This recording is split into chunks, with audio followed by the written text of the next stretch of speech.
I actually have to upload a lot of these graphics. So one thing that we could talk about before I get to the prop edges, which now is amazing to know that Yanni is going to start tracking some sharp prop movements for us. That's something that's very new, I'm sure, to him. He mentioned the Braves game tonight. It's Braves-Phillies, Chris Sale versus Zach Wheeler. And I'm just adding in all of my prop stuff now so we could talk props for tonight in baseball and in basketball. Let's talk about the game that Yanni talked about because he liked the same side as I do because Braves-Phillies is a fishy line.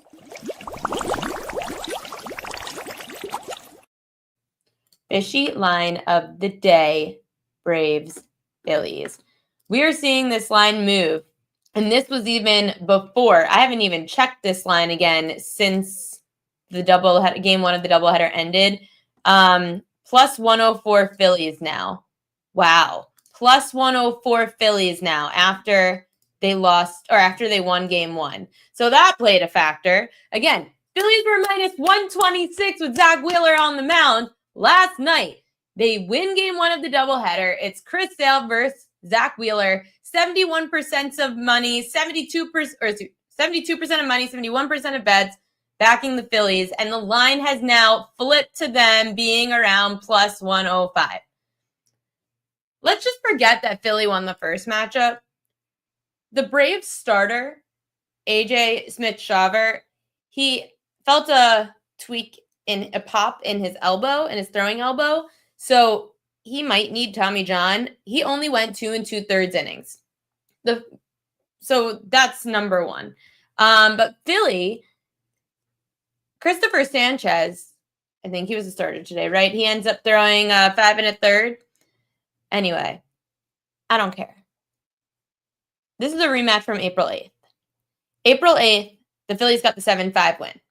Neither of these pitchers pitched well. Chris Sale allowed 5 runs. Zach Wheeler allowed 5 runs. Season high for both of them.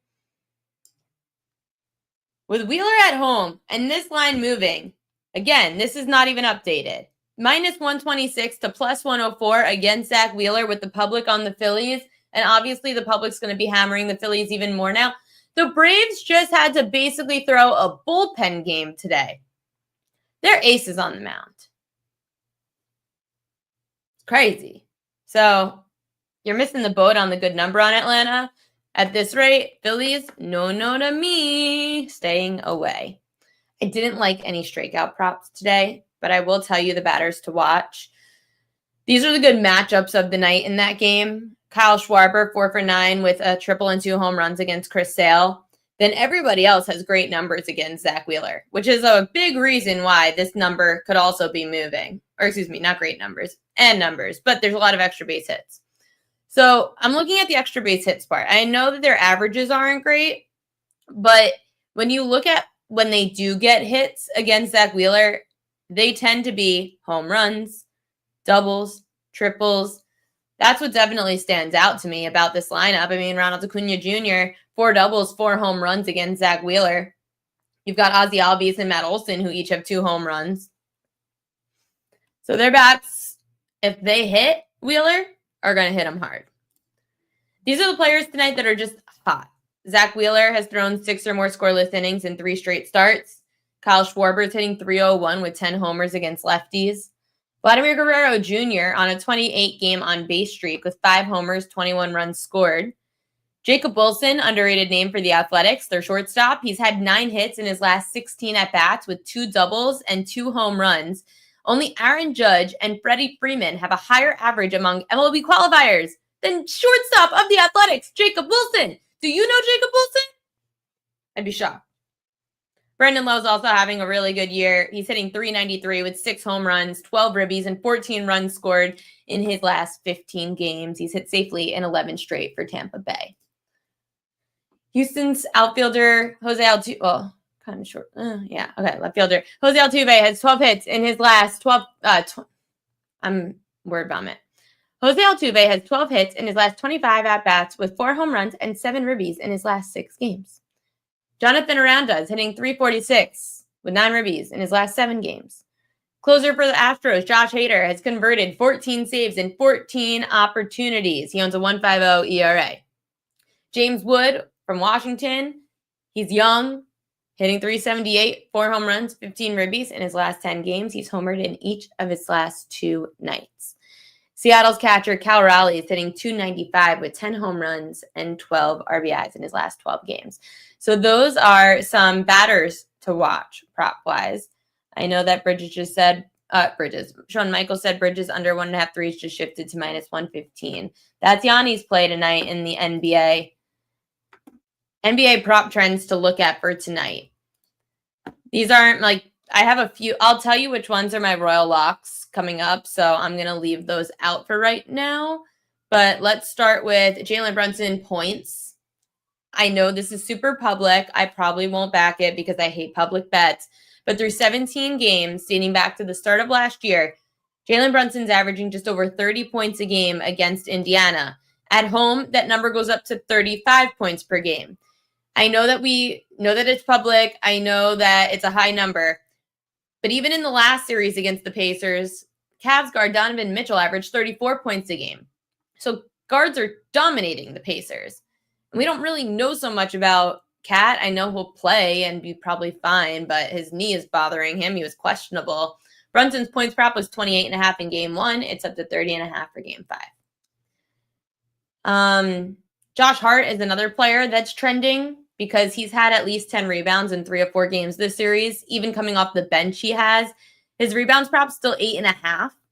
Again, we'll see if like maybe Cat they're cautious with. And of course, with Mitchell Robinson, they're cautious. He doesn't play more than 30 minutes. So Josh Hart, even off the bench, has been getting the minutes. And he grabbed 10 boards the last game. So just a trend to know that Josh Hart is still grabbing rebounds, 10 or more, 3 of these 4 games. Just don't bet him offensively. Now it's time to get to my Royal Locks.